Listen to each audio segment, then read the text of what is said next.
On est là aujourd'hui pour parler de peeling sur peau mate, on va peut-être dire sur peau foncée. Alors, Martine Vasperas, on vous connaît bien à, bah si, à Bordeaux, dermatologie médicale et beaucoup esthétique. Et Rim Ben Mousli, j'espère que j'ai pas, voilà, vous êtes à Tunis. Et vous faites aussi une activité mixte avec beaucoup d'activités de peeling. Et moi, je suis à l'île de la Réunion. Et donc, je m'appelle Anne Kolb. Et je pense que c'est intéressant qu'on discute aujourd'hui de ça parce que c'est quelque chose qu'on fait souvent. Et qu'est-ce que vous auriez à dire en premier lieu comme ça sur le peeling sur peau mate? Quel serait votre premier jet comme ça, votre première impression? Je commence par vous ou on y va? Voilà. Donc, moi je viens de Tunis, évidemment. On a plus souvent des peaux mates, donc c'est plus souvent des phototypes, disons 4. Et l'essentiel, c'est vrai, de la pathologie féminine qui est entre le médical et le cosmétique, c'est essentiellement la gestion de tout ce qui est trouble de la pigmentation post-inflammatoire, pigmentation post-acné, pigmentation secondaire au mélasma, et donc c'est quand même un motif de consultation conséquent. Et donc du coup, comme on n'a pas honnêtement donc la solution miracle, tant bien souhaité, eh bien sûr, on va utiliser des moyens médicaux, entre autres des thérapeutiques médicales, mais également, bien sûr, des peelings chimiques.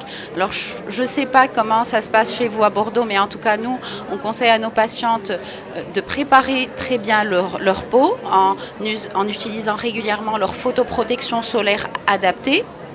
Et puis, bien sûr, en appliquant le soir une crème dépigmentante, essentiellement à base généralement d'acide de fruits ou le trio dépigmentant, et puis venir faire leur peeling en fonction, bien sûr, du genre de peeling qu'on va faire. Alors, peut-être qu'on va voir à Bordeaux quelles sont les indications pratiques sur des peaux foncées. Est-ce qu'il y en a beaucoup? Les indications sont les mêmes, traditionnellement. Les hyperpigmentations post-inflammatoires, cicatrices d'acné, grattage, aussi celles qui se frottent un petit peu trop avec les gants. Mais surtout, moi, j'analyse les pommades de manière différente, peut-être, parce que nous, on a un peu toutes les gradations dans ma région, et j'ai beaucoup de métissage qui pose, à mon avis, le plus de problèmes. Il y a une différence entre la peau noire, le noir, phototype 5, pose beaucoup moins de problèmes que tous nos métis, où j'ai de plus en plus de métis aussi jaunes et noirs. Et j'ai aussi une autre habitude, je regarde les yeux, parce que j'ai aussi beaucoup de personnes qui sont très mates, mais avec des yeux clairs. Et j'ai appris d'une de mes amies, Michel Filbé, à me méfier des yeux verts. Désolée pour toi, Anne, mais ce sont ceux qui font le plus de réactions et de difficultés avec les peelings. D'une part, ce sont pour moi les gens qui ont du métissage, mais aussi tous les gens qui ont des peaux mates, mais avec des yeux clairs. Bleu pose pas beaucoup moins de problèmes, mais c'est comme si le fait d'avoir de la phéomélanine posait un petit problème au niveau de la cicatrisation et des effets secondaires. Et ensuite, le deuxième conseil que je leur donne tout de suite, et je leur dis bien, ça va être long. Ce n'est pas un traitement minute, je ne fais jamais de peeling fort sur les peaux mates. Je suis pourtant allée aux États-Unis apprendre, mais ça me fait peur. Mais donc je reste sur des peelings superficiels répétés, ou moyennement superficiels répétés, bien encadrés comme toi, mais surtout je leur dis, c'est 3 à 6 mois minimum. Alors, je crois qu'on est toutes d'accord là-dessus parce qu'il nous semble tous qu'il vaut mieux y aller lentement, mais sûrement, que d'y aller fort et de se casser le nez dessus. Oui. Est-ce que vous faites une préparation? Alors, moi, juste une chose, l'acné aussi, vous le traitez avec les peelings? Bien sûr. Je pense aussi Donc, on va partir essentiellement sur les peelings superficiels, il me semble, ou superficiels à moyen, juste limite. Est-ce qu'on est d'accord pour penser que ce seront des peelings qui vont induire peu d'inflammation? On va donc partir sur des peelings avec peu de réactions inflammatoires. Alors, moi, je temporise un peu. J'ai certains patients qui ne supportent pas l'acide glycolique. Donc ceux-là, je vais utiliser si je peux de l'acide salicylique que j'aime beaucoup. Et j'utilise aussi actuellement, je teste les nouveaux peelings au rétinol qui sont finalement assez intéressants. Le rétinol pur est assez intéressant et permet justement de mieux gérer certaines acnées que ne l'est l'acide glycolique qui quelquefois est un peu pro-inflammatoire sur certains types de peau. Je vois que tu hoches la tête et que tu es d'accord. peeling à base d'acide glycolique, surtout notamment pour les patientes qui ont des soucis d'acné excorié, qui souvent sont appelées à mettre des rétinoïdes le soir, etc. Et il faut vérifier bien sûr qu'elle a bien arrêté son rétinoïde, etc. pour ne pas avoir plus de phénomènes inflammatoires, voire même des épidermolyses et des complications, des soucis qu'on peut facilement éviter. Et évidemment, pour l'acide glycolique, c'est vrai, chez certaines patientes, même des phototypes 4, on a du mal, c'est-à-dire que ça contraste un petit peu avec la relative sécurité rapportée par rapport à l'acide glycolique. C'est-à-dire que je ferai plus facilement un peeling à base d'acide salicylique, je suis plus tranquille, même un TCA gentil, 15, voilà, à 15, 12 maximum, je dirais, en Tunisie, puisqu'il fait très chaud assez souvent, donc on reste à 15, 18, c'est vraiment... on commence à craindre, donc 15, 10, 12, on est dans la sécurité, absolument. L'acide pyruvique aussi, vous l'avez essayé? Moi, je trouve ça très sympathique. Est-ce que tu as je n'en ai pas beaucoup l'expérience, mais il m'est arrivé par contre d'utiliser, et nous utilisons souvent un peeling dérivé de la pâte de résorcinol, gentiment aussi, très doucement, en y allant couche par couche, vraiment sans trop avoir la réaction, tout juste une petite roseur, un petit picotement, et puis on s'arrête. On est bien d'accord voilà. qu'on va essayer d'être le moins inflammatogène possible. Absolument. Et en fonction des réactions des patients, on va adapter ça. J'ai un bémol, c'est-à-dire que moi, ça dépend aussi des indications. Quand c'est une acné, comme je l'associe souvent au nettoyage de peau dermato, c'est-à-dire l'ouverture des kystes, ça m'arrive de le faire toutes les semaines. Alors que lorsque je vais traiter, par exemple, un mélasma, c'est une fois par mois pour moi. Et je mets systématiquement un corticoïde pur en post-séance et pendant 3 jours pour éviter vraiment l'hyperpigmentation post-inflammatoire. Dans le vieillissement, j'utilise l'acide pyruvique aussi que j'aime beaucoup. Et là, c'est plutôt tous les 15 jours, 3 semaines, 1 mois, c'est plus tranquille. Pour moi, les 2 problèmes pour les peaux pigmentées, c'est l'acné et le mélasma qui sont vraiment les plus difficiles à gérer, avec là vraiment une bonne préparation, un interrogatoire du patient. On avait démontré, nous, par exemple, que s'ils mettent du cutacnil, enfin un peroxyde de benzoïle la veille, on a une épidermolyse. Ça arrive régulièrement, donc il faut vraiment les interroger. Deuxième problème avec les femmes et les peaux noires, c'est toutes les épilations. Les épilations au fil, et c'est vraiment l'interrogatoire avant la séance. Et c'est vrai que quand on les connaît bien, quelquefois on a tendance à penser que tout va bien, mais à chaque fois, c'est leur reposer les questions. Qu'avez-vous fait hier? Qu'avez-vous fait aujourd'hui? C'est ça le plus long finalement. Alors je trouve ça très intéressant. Peut-être que je le fais sans m'en rendre compte, mais en fin de compte, je ne crois pas avoir de problème particulier avec les peelings superficiels depuis des années. Même moi, par contre, je fais un peu comme les Américains, je prépare la peau avec la vitamine A acide systématiquement, ce que d'aucuns ne font pas. Mais moi, je le fais en fonction évidemment de la tolérance. Et qu'est-ce que vous faites, vous? Est-ce que vous faites aussi un traitement préparatoire, mis à part le Kligman, évidemment, dans le mélasma? Est-ce que vous faites aussi un peu de Je prépare toujours au moins 15 jours et j'allonge mes temps de préparation. Ça, j'ai appris ça aux États-Unis. Maintenant, je suis à plus d'1 mois de préparation. Je mets un écran solaire systématique tous les matins pour mettre les mélanocytes au repos, même en hiver.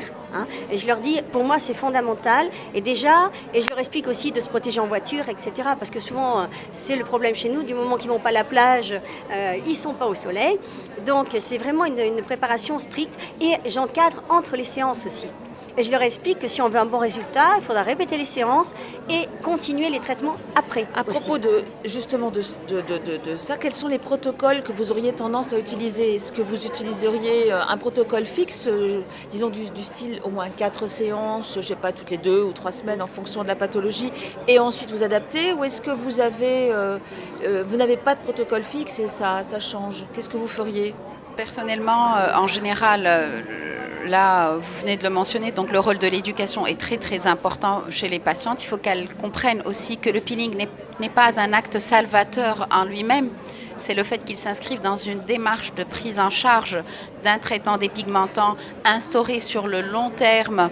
Et on vient préparer sa peau au moins 15 jours, les règles de protection, et puis on fait ces séances de peeling.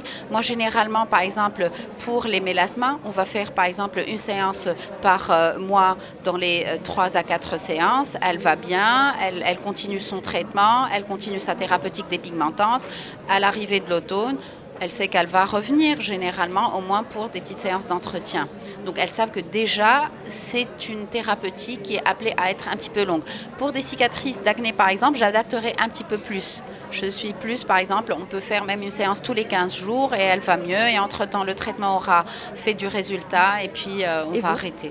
Généralement, je leur dis que ça sera beaucoup de séances. Enfin, au moins 3 ou 4. La grande classique, c'est 4 séances. Par exemple, si on prend l'acide glycolique. Mais je dirais, c'est toujours au moins 3-4 séances et on va adapter. Bon, les cicatrices, c'est là où on fait le plus de séances, souvent, progressivement. Les mélasmas, c'est généralement une fois par mois. Je leur dis au moins 4 séances. Et les associations, parce que on peut quand même associer ça à des thérapeutiques parfois plus agressives, même en expliquant aux gens, même avec un phototype plus foncé, qu'ils auront peut-être une petite pigmentation, mais que le bénéfice-risque est quand même important.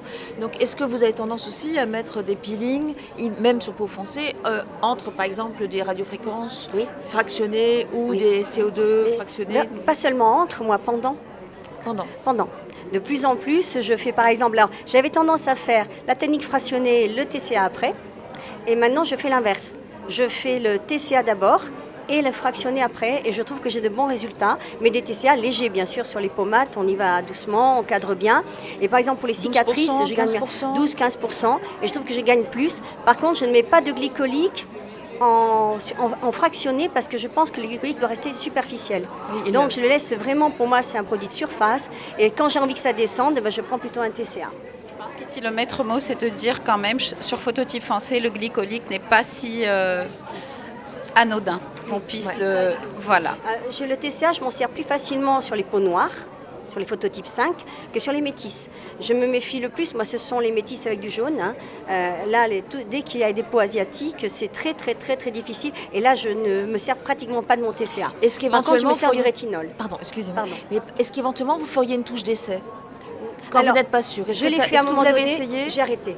J'ai arrêté parce que ça donne pas les vrais résultats. Les problèmes, on les aura en péribuccal, on les aura dans certaines localisations. La touche d'essai, on la faisait toujours préauriculaire.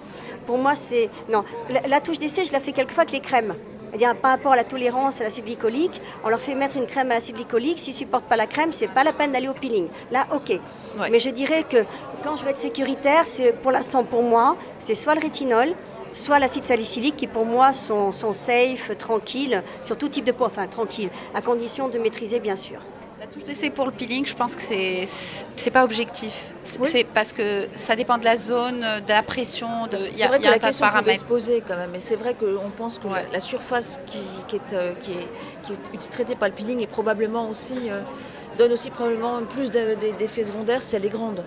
Donc, par contre, on peut travailler tout doucement, unité par unité, commencer par la zone la plus épaisse, enfin, généralement le front, on patiente un petit moment, je regarde et puis j'avance doucement. Ce qui peut compenser un petit peu. Il faut une bonne lumière, pour moi, il faut une très bonne lumière, être bien installé et avoir le temps. Donc s'il y avait un message en une phrase à ramener aux patients, et une autre aux confrères, qu'est-ce que vous diriez? Moi, je dirais éducation thérapeutique, c'est-à-dire préparation du patient, que le patient comprenne ce qu'on fait ou ce qu'on ne fait pas, ce qui n'est pas toujours évident, et vraiment que le patient soit compliant, qu'il y ait une adhésion à tous les traitements associés, aussi bien tous les cosmétiques qui sont importants, et qu'il suive ce qu'on dit. Absolument. Je rajouterais juste qu'on peut répéter un même peeling, les suites ne seront pas forcément les mêmes toujours, donc méfiez-vous. Et la patiente, quand vous avez bien fait la leçon, à pas mettre sa crème à base, je sais pas moi, de rétinol, etc., en tartine ou pas un bain chaud, etc., elle peut vous le refaire après. On pourrait dire que patience et longueur de temps font plus que force et courage. Et oui. Je vous remercie. Merci à vous. Au revoir.